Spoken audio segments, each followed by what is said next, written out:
Bonjour à tous, c'est Ludovic Leclerc, votre analyste. Bonjour spécialement à nos amis suisses qui nous suivent sur le site de 2000watts.org. Alors, cette petite vidéo pour vous présenter mon avis sur le pétrole Brent de la mer du Nord.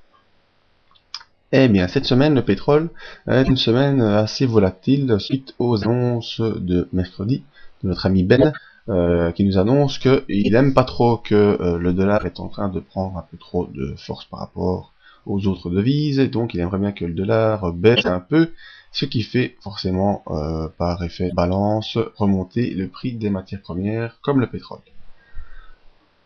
En effet, cette semaine, eh bien, lundi, on a commencé par une impulsion haussière, un beau début de semaine, qui vient prendre appui sur les 61% de retracement de Fibonacci.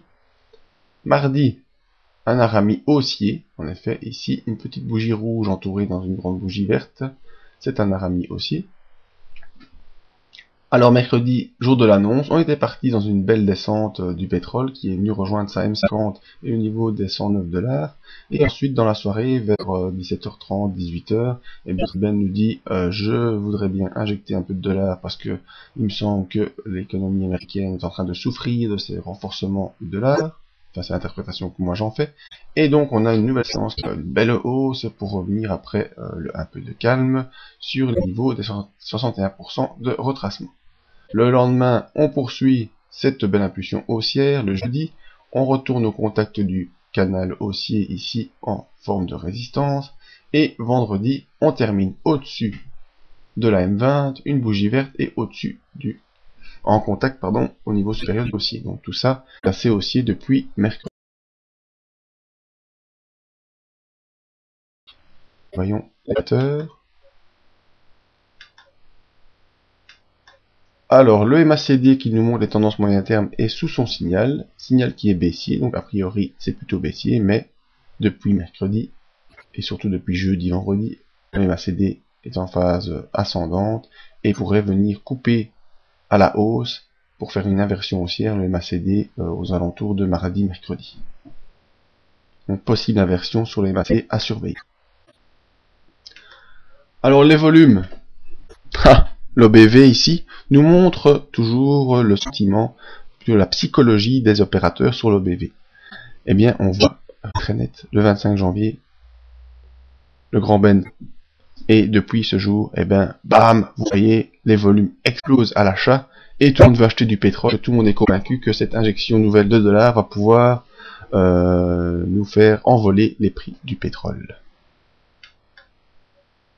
Le stochastique, qui nous montre les impulsions haussières et baissières court terme. On voit que l'impulsion baissière est terminée. Depuis mardi, mercredi, on repart à la hausse. On vient de couper le signal à la hausse, signal qui est encore baissier, mais va probablement se retourner en début de semaine, aussi aux alentours de lundi, mardi.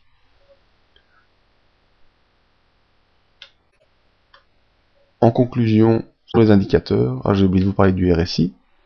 Le RSI, lui, est pour l'instant dans cette zone neutre, entre 60 et 40, mais pourrait probablement aller couper la zone de 60 aussi, car elle est en phase haussière, et je donne ça, je regarde la vitesse d'avancée, aussi probablement mardi, mercredi, un contact avec les 60 et peut-être un franchissement à la hausse. Donc je redisais, sur les indicateurs, c'est clair, une impulsion haussière est en train d'être. On termine la semaine au plus haut de la semaine écoulée et au contact du haut du canal baissier. Donc ce qui pourrait se produire, à mon sens, lundi, mardi peut-être une consolidation pour un franchissement haussier et un retour très rapide aux alentours de cette résistance hebdomadaire sur les 113-114.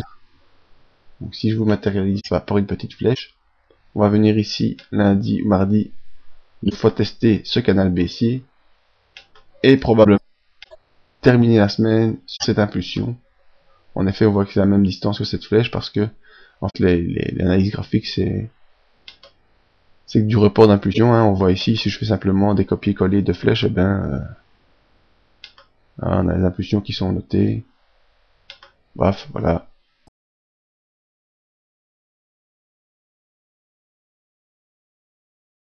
On monte, on reproduit l'impulsion baissière précédente, on remonte. Là, on devrait reproduire l'impulsion baissière précédente, mais j'y crois pas du tout.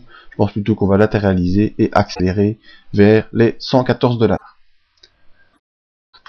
Donc voilà, si vous voulez suivre la suite de ces analyses, je vous invite à rejoindre dans le briefing tous les matins où on fait une petite mise à jour de ce qui s'est passé lors de la séance précédente. Donc le prochain briefing, c'est mardi. Et venir voir nos autres avis ou analyses sur indice matières premières. Merci à tous et à bientôt.